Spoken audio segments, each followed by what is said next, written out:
Okay, thank you, Professor Wu. So, yeah, first of all, I would like to go back to see what we talked last time, and that is the really breakthrough of the OLED that was invented. This device structure was invented by Professor Qin Tian in 1987. So what is the beauty of this device? First of all, we need to reduce the resistance of this kind of device down to an acceptable level, which means less than 10 volts. So that should be thinner to maybe 100 to 200 nanometer, so that you can inject a current into the insulator, something like a glass. So that must be very thin, okay? And the second thing is, because that is not easy to external dope the material into the dope something into the organic material to change the carrier concentration. So on the other hand, we can use the mobility difference. So the mobility we call the whole transporting layer is kind of PW material. The whole transporting layer, the whole mobility is higher. And for the electron transporting material, the electron mobility is higher. Okay, so we use a mobility change, mobility difference to fabricate this kind of PN junction. Okay, and if you remember when we talk about the LED, so how to fabricate a high efficiency LED. So we say the output optical power is related to the current density you provide. Also, there are some efficiency. For example, external extraction efficiency and the radiative efficiency. We say in LED, that's related to your crystallinity. If there are fewer defects and the crystallinity is higher, then you have better radiative efficiency. And in the OLED, that's the same. So if you have a better material, has a higher radiative efficiency, then you can achieve higher luminance as well. And this term, E dot I, what's that? That means how good you can use the carrier into this device, which means you need to increase the recombination of electron and holes. And remember how we did that in the LED. We say, okay, we can use the heterojunction structure or double heterojunction structure to confine the carrier in certain region. So we said we can design the layer structure. For example, the double heterojunction structure.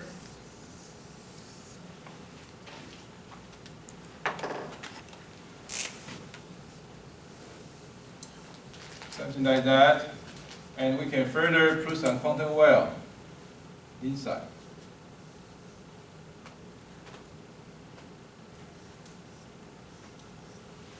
And remember, what's the dimension of this structure? It's about 1 micron, right? It's less than 100 nanometer. So that we can design the layer structure so to improve this kind of current efficiency, to make the electron and hole at the same place in spatial domain. Can we do that in OLED? That is difficult. Why? Because the resistivity is too high. So that we cannot, that is not easy to confine the carrier with this kind of the structure. Because here's, if that is 100 nanometer, and the total thickness right now is 100 nanometer, right? So what can we do? So the two things we can do is we can control the carrier by two things. One is the mobility. One is the energy levels, so that is homolumos. So, for example, here, as we can see, because the recombination taking place in this kind of N-type material, so which means we inject a hole and hole goes into the N-type material. And there are lots of the electrons, so hole goes inside is kind of the minority carrier. So which means there's must be a smaller barrier here, so they can go inside. And if the mobility, if the hole mobility in this material is very high, so they will go all the way to the cathode without recombination. So, for example, in this device, of course, there are different kinds of design. So, in this device, the barrier should be small here, and the hole mobility of this N-type material should be very low. On the other hand, in terms of the electron, so here we can see we need a large barrier to confine the electron here, so that we can have the good recombination efficiency over here. Otherwise, if that is the homo junction or something like that, hole will go all the way like this. Electron will go, electron will go all the way here, or will go all the way here without recombination. So that the luminance will be pretty low. And that will be, you have very large current density, and that will result in your lifetime decrease. So that is the beauty of this two-layer structure. So they can use the energy level and the mobility to combine the carrier. So this heterojunction is here. They have the P and N, and they can combine the carrier. Okay. So that is the really breakthrough in 1987, and we will today we will follow some other breakthrough and show you what is the perfect design, or what is the theoretical limit for OLED devices. Okay, any question? Okay, so let's move on. So that is some physics behind the device, which was designed, what is invented by Professor Qin Ten, this two-layer structure. So right now we can see it's two-layer, and the recombination takes place in this AlQ3 kind of N-type material. So which means the electron will transport on this material and recombine. So they need to be transport the carrier and emit the light. But when we do something else, for example here, we found this AlQ3 and the DMQA. So what does that mean? That means you mix these two kinds of material together. So with a certain percentage, then there's a magic thing happen.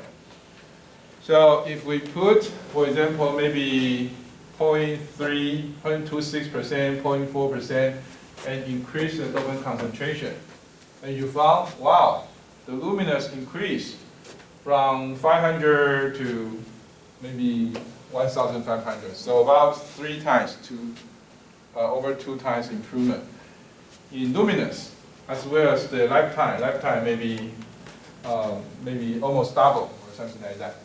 So which means why? Why if you put something inside, then they will have a better, higher luminance and a longer lifetime.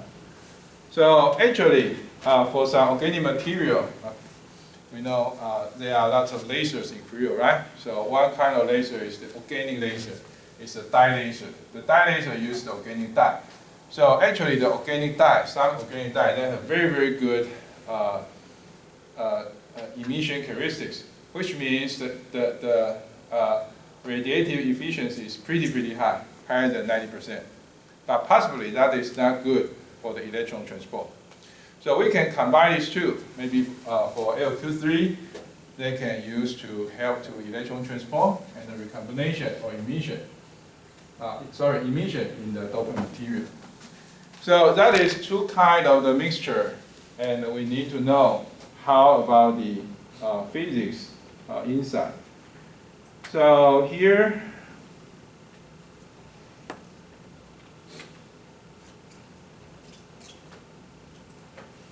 because we have two molecules, so actually there are some we call the energy transfer process between these two molecules. So because we learned LED already, so I like to use LED. So for example, for the LED, we have the blue LED to pump the yellow phosphor.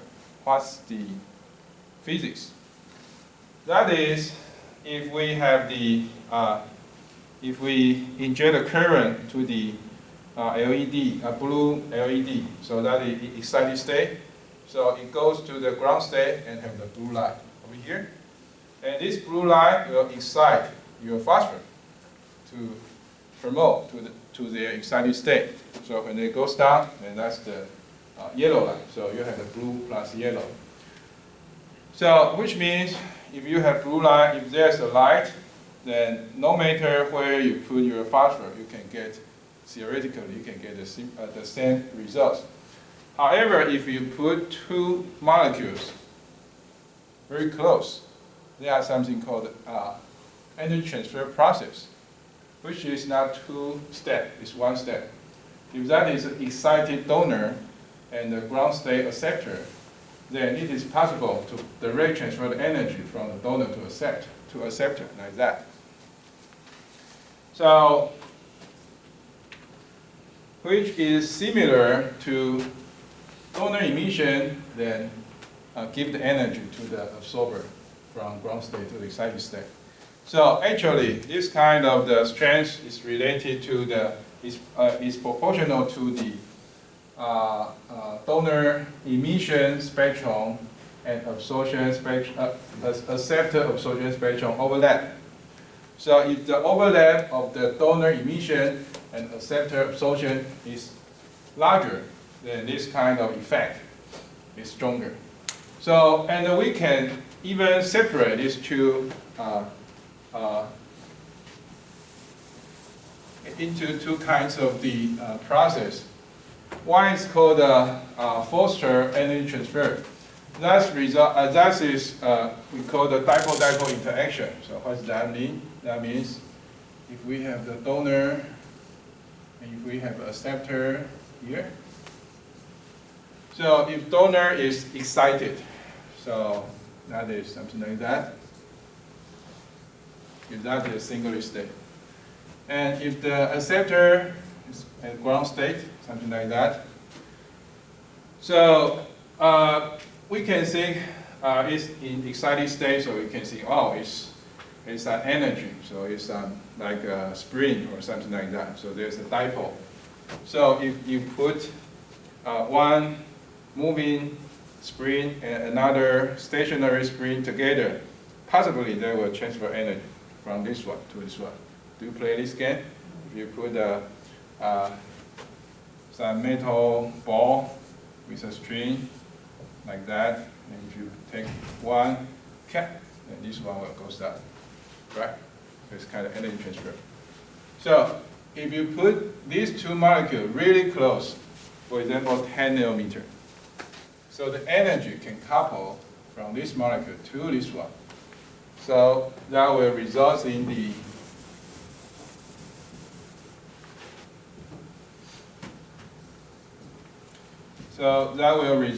the energy transfer from donor to acceptor.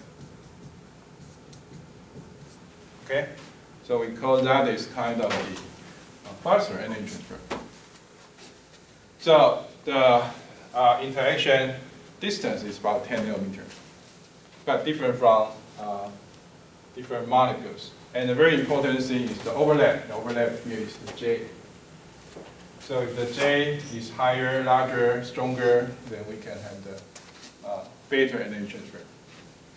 Okay, so is there any other way to transfer the energy from here to here, rather than dipole interaction.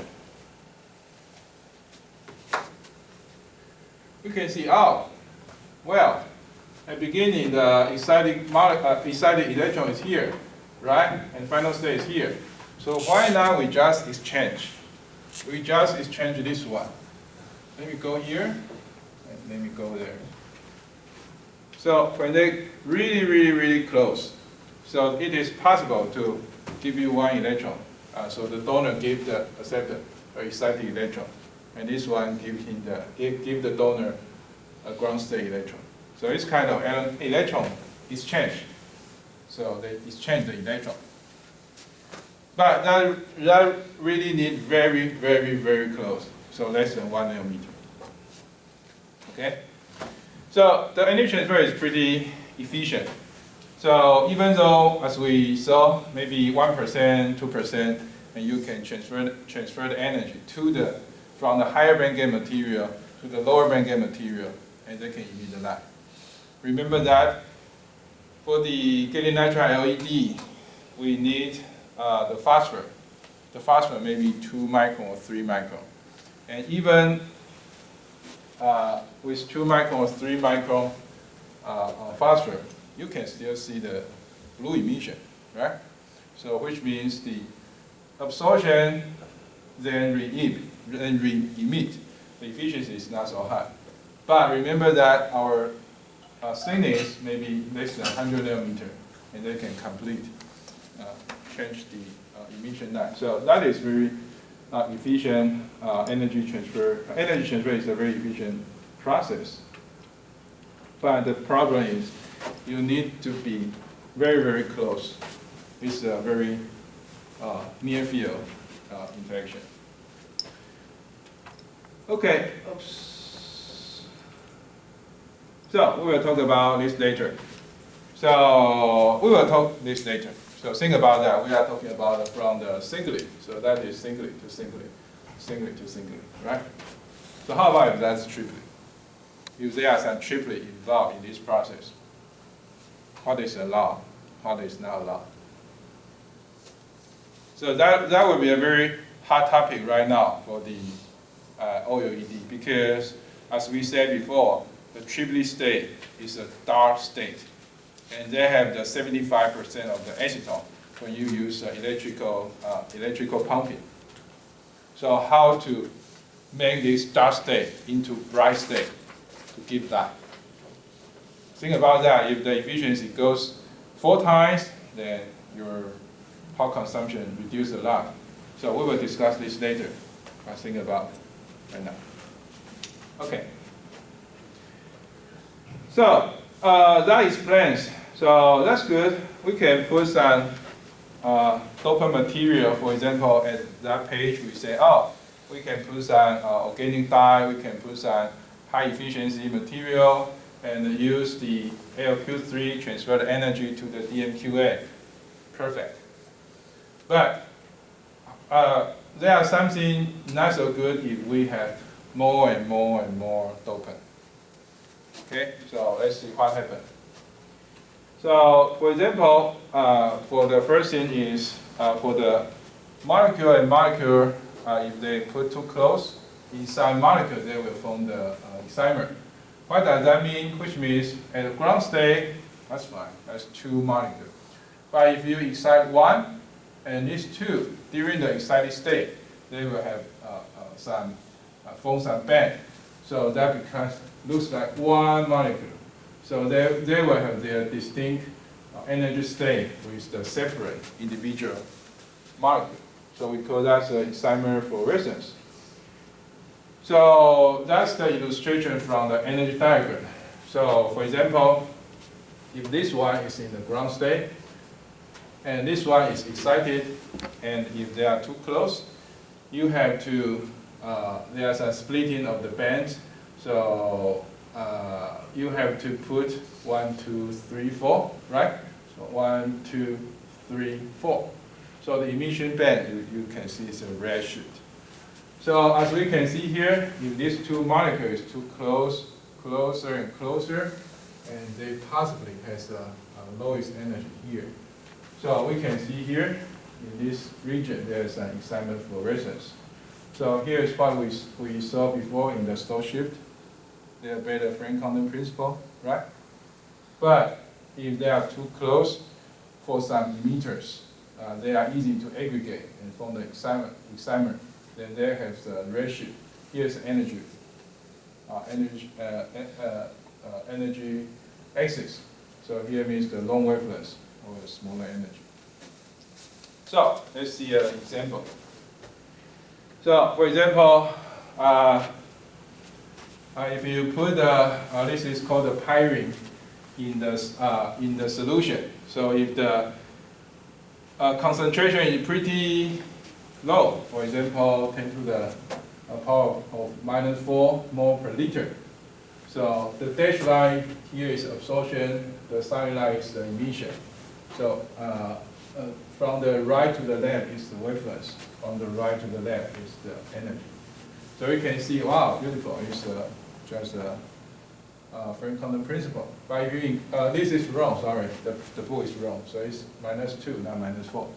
So if you increase to -2, you can see that is the lots of the we call that pi-pi interaction. So that's easy to aggregate.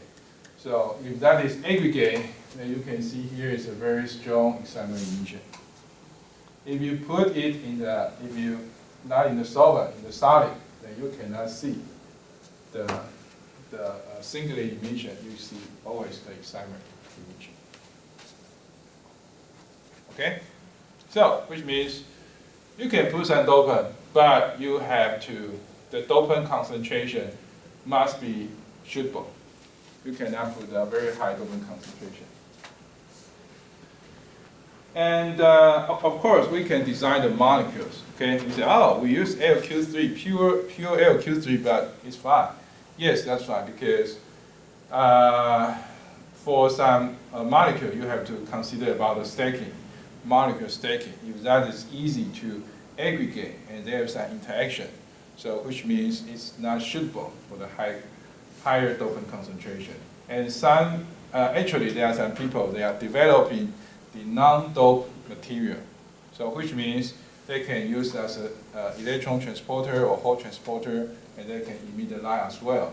Because their emission center, there are some bulky structure to prevent the excimer formation for different molecules. Okay, but anyway, that's a general case. It's a host dopant, and dopant concentration cannot be too high. Okay, so which means two molecules. So we are talking about two molecules. It's donor and acceptor is two molecules. And you can have the same molecules, they can have the excimer. If there are two molecules with different species, we say that's exciters. So for example, here is one molecule and the other Q means a quencher. Quencher means they will quench your light, quench your acetone. So if you excite the molecule, and they will form the exciters with a quencher. So they will go to the ground state, possibly radiating or possibly non-radiating. So that's called the exciters fluorescence, but sometimes that's not fluorescence. So that's the same, that's two molecules, right? So right now we can put okay, here is A and D means acceptor and donor, and we will talk about the meaning of donor and acceptor later. But anyway, so let's see if we excite this molecule. Okay, so if that is close enough, that is possible to have the electron goes from here to here, right? From here to here, become this one. So that's the meaning of donor and acceptor, because they donate the electron and they accept the electron, because the electron can go from higher energy level to lower energy level. So it goes here, then that's possibly combined to give light.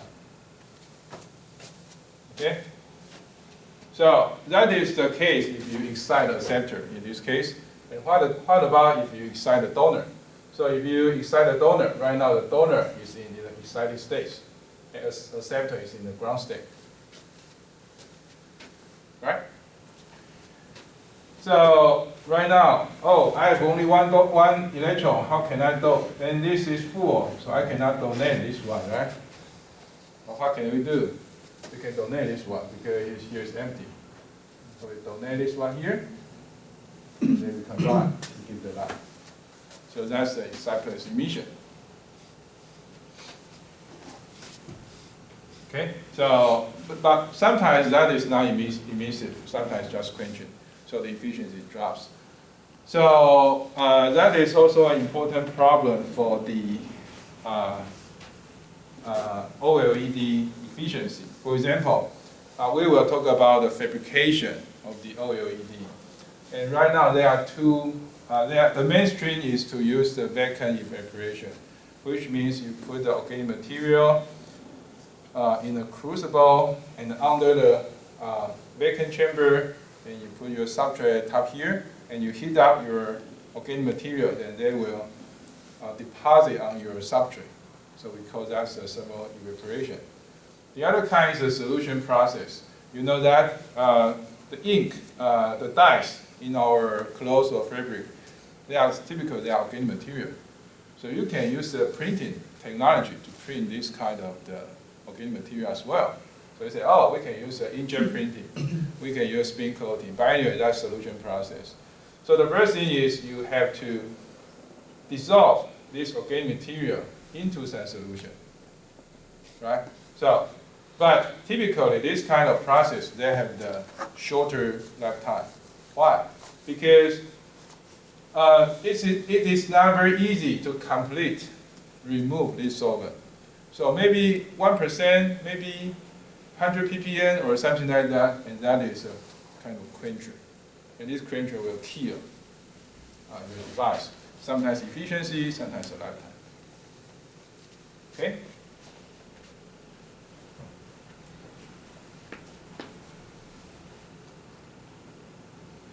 Okay, so that is the example for the excitable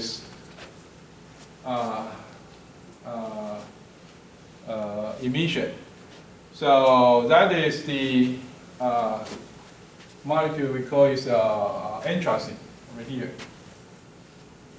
And this one is the nitrogen at the center, and it's a two methyl group, so we call it dimethyl aniline, this material. So when that is the pure anthracene, they have the blue emission like that. But if you put more and more dimethyl aniline, then they will have the longer wavelength peak. And that is not this one and not this one. It's kind of excitable. Okay?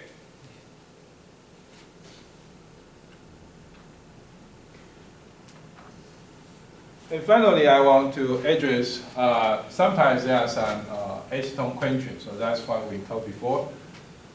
Possibly because maybe some excimer, excitase, and that's non-radiative, or some unwanted chemical, or even the metal. Remember that if you put the dipole, because it's an oscillation dipole, close to your metal, then it's kind of quenching. Okay.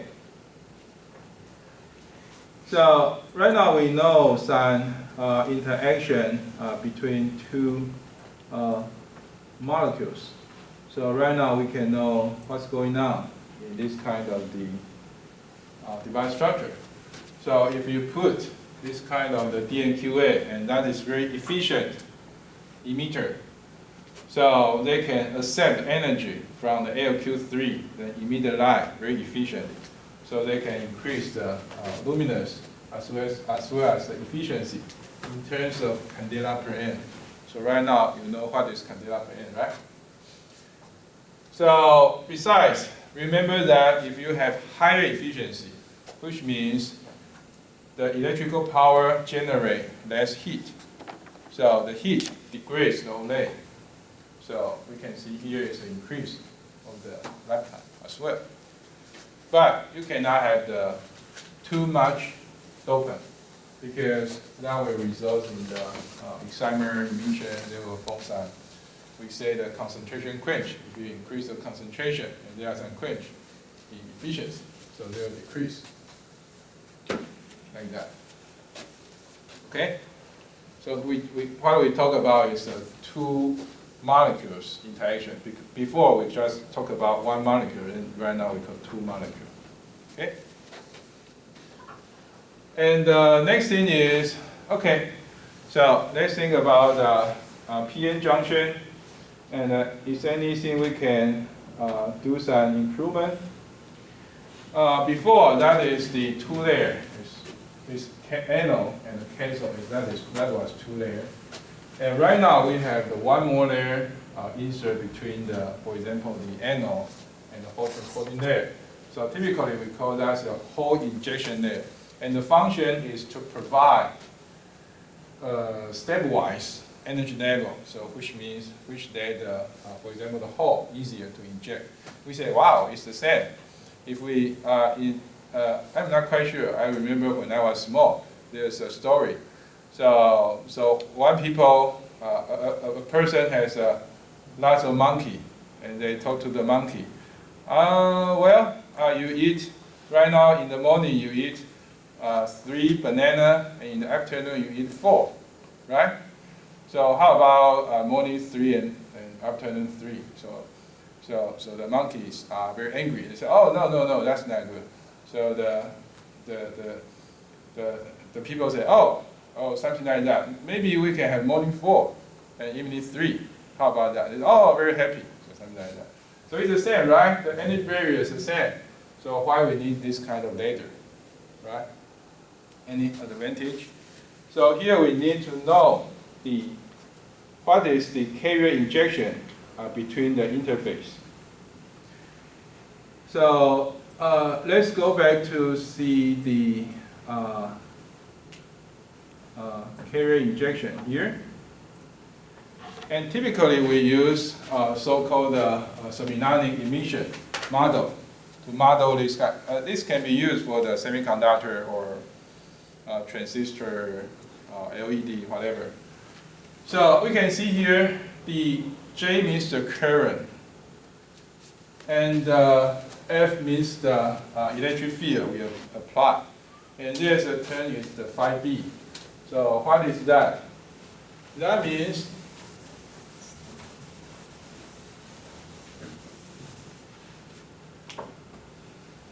for example, for the two-layer structure, so here is the barrier height.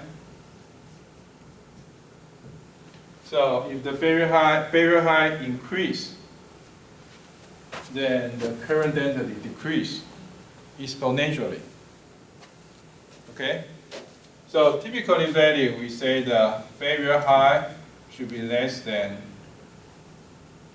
0.3 electron volt. And that is easy, which means easy, or we say the ohmic conduction. If that is over 0.3, maybe 0.4, 0.5, or something like that, we say that's kind of the Schottky barrier. So that's make the injection more and more difficult. So that's why we need to have this kind of engineering. So that is the reason we can use three-layer structure to modify the device performance. And that can effectively increase the current density or decrease the voltage. Okay? So that's the material we use. So typically we have different terms. For example, this is called a Hall transporting layer, and that's electron transporting layer, and they also emit the light, so electron transporting and emitting layer as well. And between the anode and the Hall transporting layer, sometimes we can put some hole injection there to improve the hole injection into the emission there. So hole all the way down goes to the emitting layer. So that's kind of device design. So that's the experimental setup. It's 2 layer, 2 layer, and 3 layer. And we can see here, for the open circle, that's a 3 layer device. So the luminance is higher, so which means they have the better hole injection capability. Okay, so let's think about that.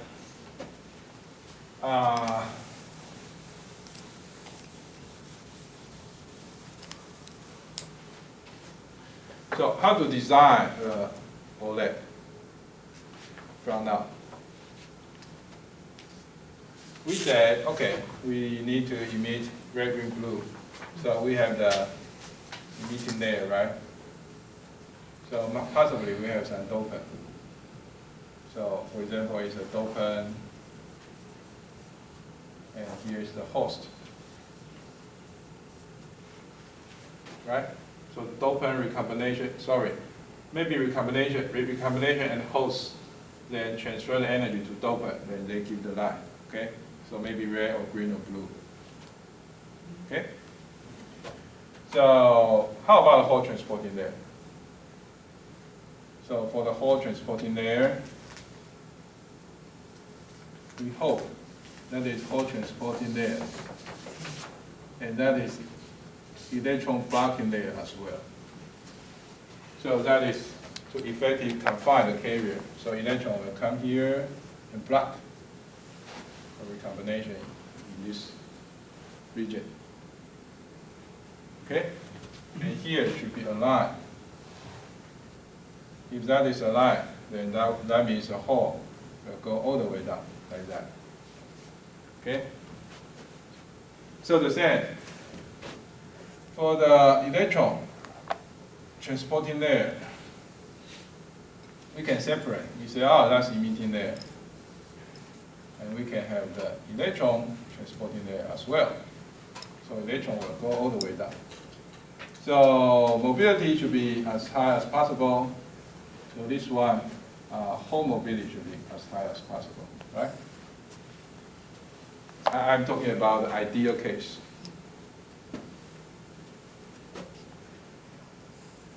And they can be a hole blocking there, so they can block a hole.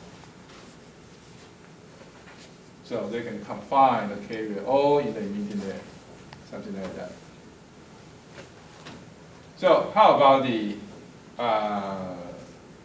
possibly we need another hole injection layer and electron injection. So we are talking about that.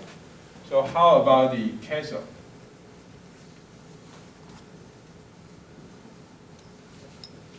And anode.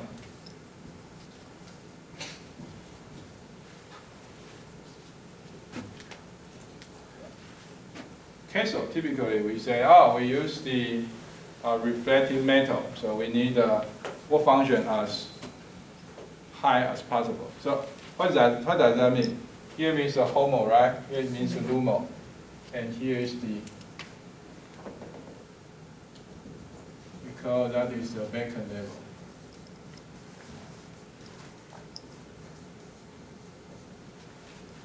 Okay? So here is the outside. Outside the material is the Beacon. So how can we, for example, we start from the cathode, okay? So how can we achieve a material close to Beacon level? Which means, if that is closer, which means that is easy for the metal to give an electron to the Beacon. So what's that? Group 1 and group 2, right? Alkali or alkaline metals. So for example, you can use lithium. So that's easier to give the electron. So that will be pretty close. So that is good. But what's the problem? Unstable. Yeah, so that's very unstable. So let's see how Professor Qintian do. So here is the cathode material we choose. So it's magnesium and silver alloy. So it's kind of alloy. So the alloy ratio is maybe 10:1 or 9:1, something like that. So that's good. So you can have the, we should say, lower Wolf function, smaller value, because that's relative to the vacuum. So that's pretty high, pretty close to the vacuum, but unstable. So silver here is some, for some reason, is to stabilize this material. So that's not good. So what we did for typical LED. Sometimes in LED we like a very air-stable metal. For example, gold. Gold is good. But for the gold, that is pretty low. Because that is stable, air-stable, which means low. So what can we do? So typically we have some electron injection layer over here.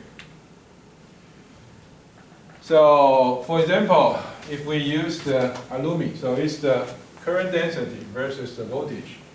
So the aluminium here is about 4.3, something like that, maybe 4. So the aluminium, electron volts, something like that. And here, typically, we need to match is about 2.5 electron volt to 3, depends on different materials. So there's a huge gap over here. If you use the magnesium, and that will be okay, but that's not stable. So your lifetime will be a problem.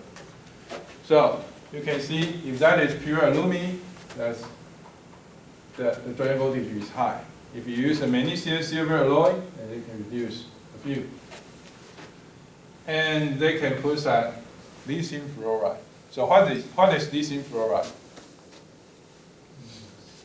It's a group 1 and group 7, right? So it's something like the salt, right? You have the sodium chloride, and it's similar to lithium. It's similar to fluoride, right? So like the salt.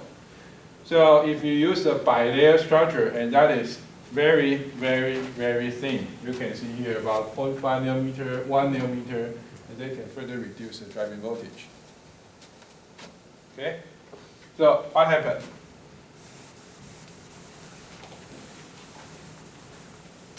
So here we put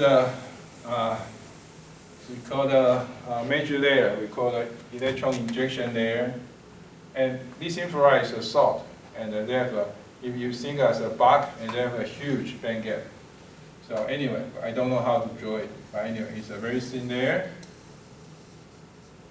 and that's the helpful electron injection. So we typically it's an electron injection layer, and they can help to overcome the electron injection. So what is the mechanism? Of course, there are different explanations, but right now, typically, we said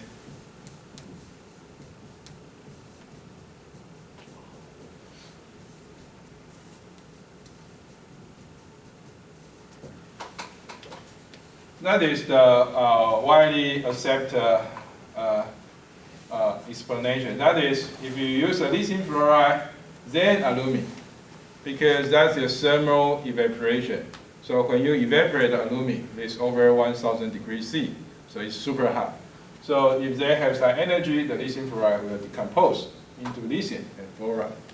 And lithium is very small. If you read the periodic table, right? Hydrogen, helium, and lithium. So lithium can go inside organic material. When they go inside, and that is not stable, so they will have some electron. So that's kind of similar to the free electron. So similar to n-doping, something like that. So increase the current concentration of the electron, so which can improve the electron injection. Okay? But lithium fluoride is very sensitive to moisture. Yes. So that is also one problem for the lifetime. So we told this time we have the operation lifetime and we have the storage lifetime. So when you see the storage lifetime, sometimes we found actually the organic material is fine. Yeah, you can dissolve the organic material in the water, in the solution, then evaporate everything. That's still the same. But the problem comes from the cathode material. So that's also another research topic we call the inverted structure. So we can use something like a zinc oxide. For example, Professor Dong, they are working on the QLED. So actually they fabricate the ITO first, then zinc oxide. And zinc oxide, they have a very, very low band. So that is for electron injection.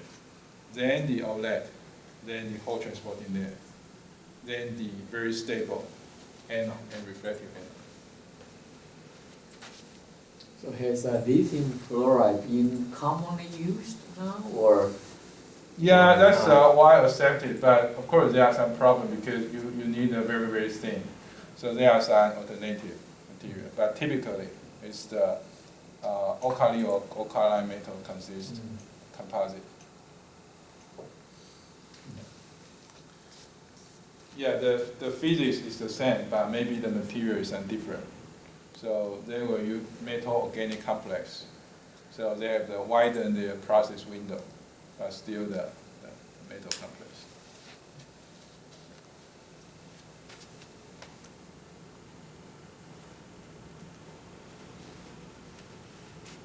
Okay.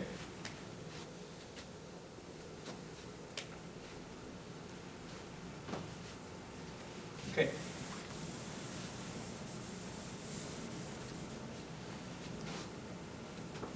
Yeah, so key point is the lifetime. Lifetime.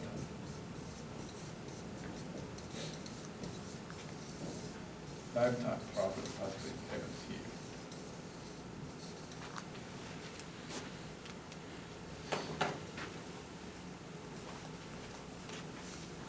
Okay.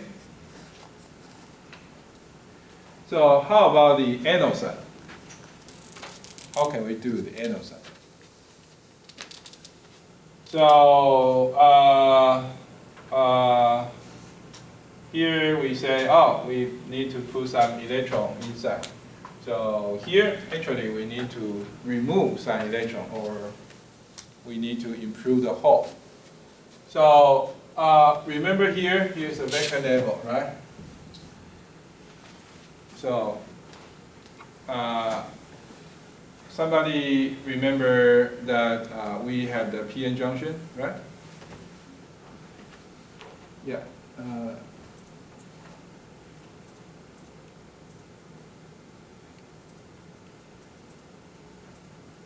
We have the depletion region, right?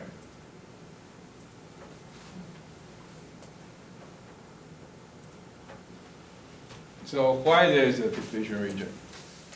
Because if we put together and the water level should be the same, so the electron will go from the N-type material to the P-type material. So there leave a hole, there leave an electron, so there is electric field. And this electric field is there, so we need to put the forward bias to cancel this electric field so that we can inject the current into the LED. So is it possible for us to create similar electric field, but that improve the whole injection? So which means, may we do this kind of the process? For example, if there's a barrier. For example, if here is a barrier, for example, it's an ITO, conventional ones, maybe 5.0. And here maybe, for example, 5.4 electron volt. That is relating to vacant level, okay? So, the difference is 0.4 is Schottky junction, so injection not good. Well, how can we do? If we can have if we can have electric field.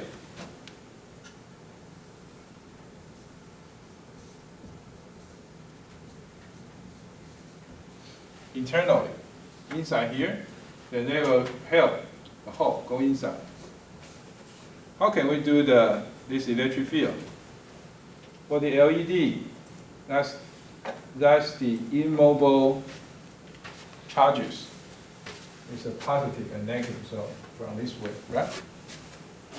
So how about if we do something, then we can create, if here is a positive charge, it's a negative charge. How can we do that? And typically we use, before we use lithium fluoride, right? And we use lithium. Lithium is group 1 over here. So right now we are thinking about use the other way. The other way is group 6 and group 7, because one is cathode, one is anode. So typically we use acidic treatment. So if you put some acidic treatment, then there are some H plus hydrogen here, then they will attract, they will accumulate some negative charge. So positive and negative. So here is the electric field. So right now the typical process in the OLED, that is called the plasma treatment. That's the O2 plasma. You can use the fluoride, carbon fluoride, something like that, treatment. So anyway, this kind of the oxidation is make this surface become acidic. If that is acidic, and they will attract some negative charge. So they will create this kind of electric field. And this electric field will help for the whole injection from the anode to the organic material. Okay, so what I'm talking about is it's kind of the standard process in the OLED fabrication. So for your OLED, and you can use oxygen plasma treatment, and if you use oxygen plasma treatment, actually you can clean the surface, and we say improve the wall function. So effectively, the wall function is improved.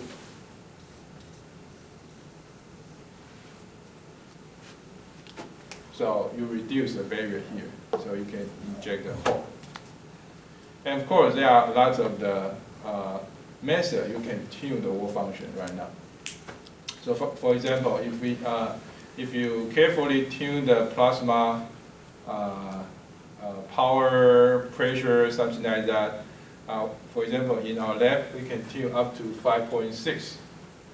And for example, if you put in some, you can synthesize some fluoride, self-assembly monolayer, and you put in a solution, and you can tune up to 6 or something like that.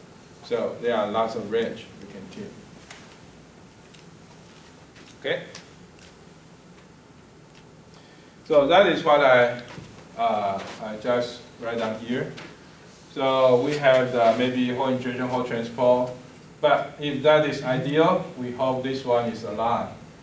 And if that is ideal, we hope this here is aligned. Then here is a whole path, so mobility should be as high as possible. And here's the electron path, mobility as high as possible. And double host structure is typically used.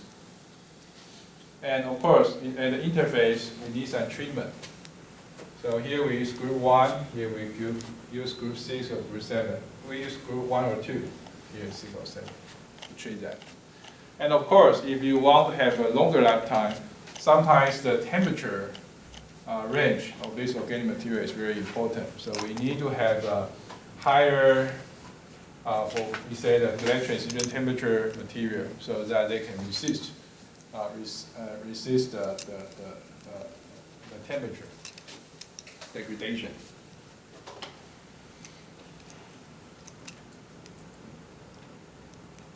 Okay.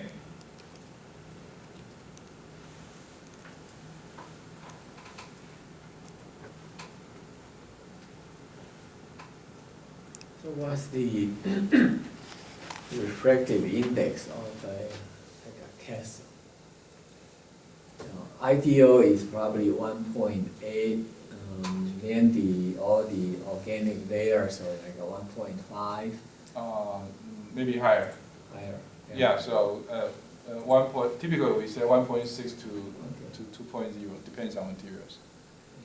The queso is, you are talking about the metal queso? Well, I don't know, yeah, what's the commonly used, for example, if Aluminum. you use aluminum, Yeah, it's cheaper and Okay. good enough. so Yeah. we don't use lithium fluoride or? Yes, but lithium fluoride is too thin. It's 1.0 nanometer, so Ah, during, Yeah, much, just okay. yeah, okay. So aluminum is the major, the commonly used cathode. Yep. And that's like a mirror, right? Yeah, like mirror, and the reflectivity maybe around 85%, less than 90. If you use the silver, Yeah. that would be better, but Uh-huh. it's more expensive.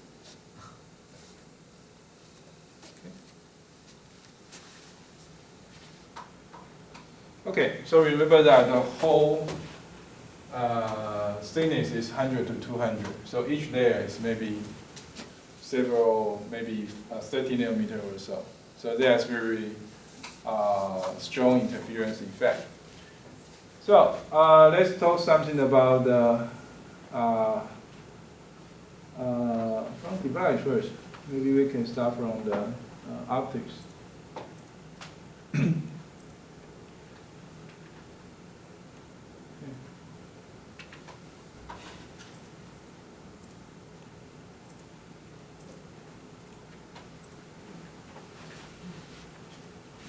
So that's similar to the LED. There's a total internal reflection. So if you consider only about the glass substrate and the air, and from the organic material to substrate and to the air, then organic material refractive index you use 1.6. Then the extraction efficiency from the classical ray optics maybe around 20%. So it's better than LED because LED refractive index is higher. It's 3, but here it's 1.6, but still a problem. So yeah. So the other thing is different from the LED. We have to consider about some interference effect. So right now we have the dipole in the emitting layer, and they will give light maybe from this direction and from this direction. So there's an interference from here, and remember that here's the ITO has a 1.8 to 2.0, maybe here 1.6, sometimes higher 1.8 or so. So the glass substrate is 1.5. So here is still also some reflection because 1.8, 1.5, maybe 1%, 2%, something like that. So when you tune the thickness, for example, if you tune the whole transporting layer thickness, then you can see the oscillation behavior. And it's different from the different ITO because when you change the thickness, then the interference effect is different. And also, that is not only for one wavelength. You can see with different thickness and their shape will be different. So there are lots of the effect. We typically use the Fabry-Perot cavity to simulate this kind of the structure. So here is the electric field, is the intensity, output intensity. Here is the input intensity.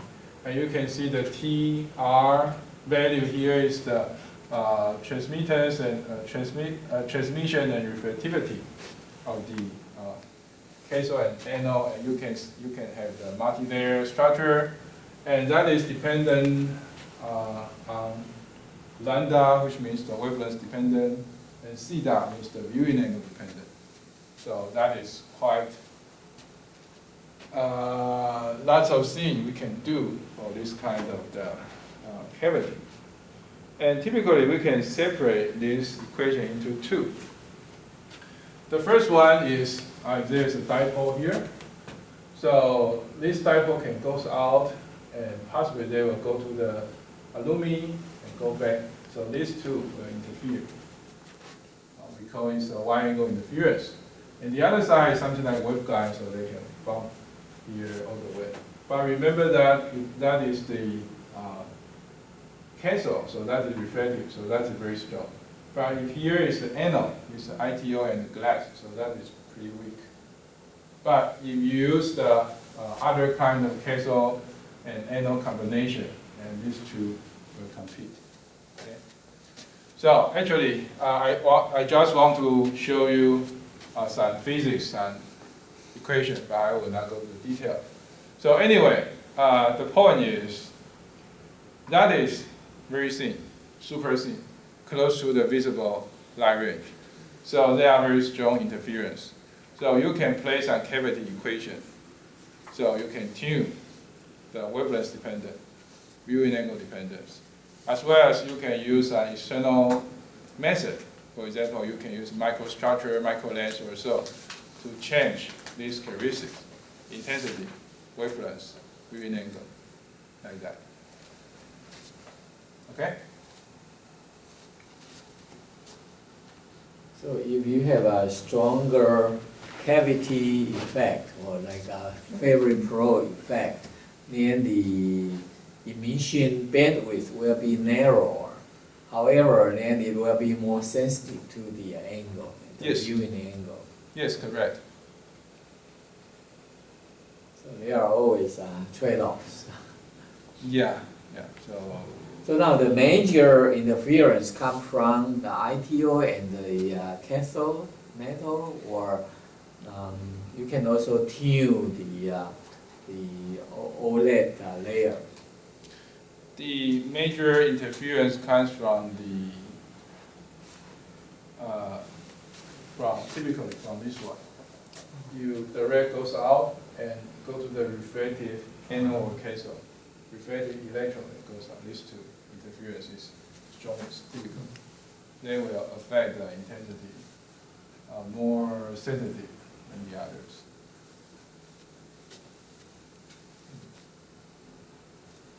Somehow the color shift of OLED doesn't seem to be very noticeable. That's place and gain in cavity. Yeah, the idea is something like the broadband compensation. Mm-hmm. So typically, for example, for some mobile phone OLED, that is use the strong cavity. So which means they have the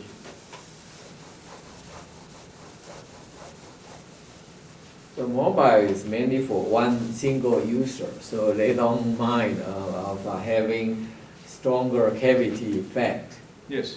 Because we don't see it from large angle too frequently.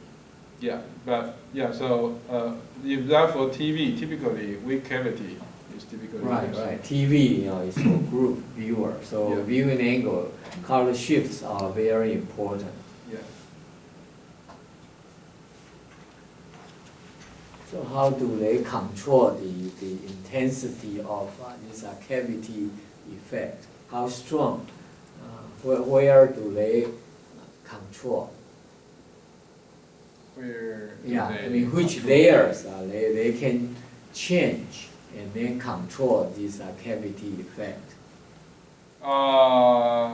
Yeah, because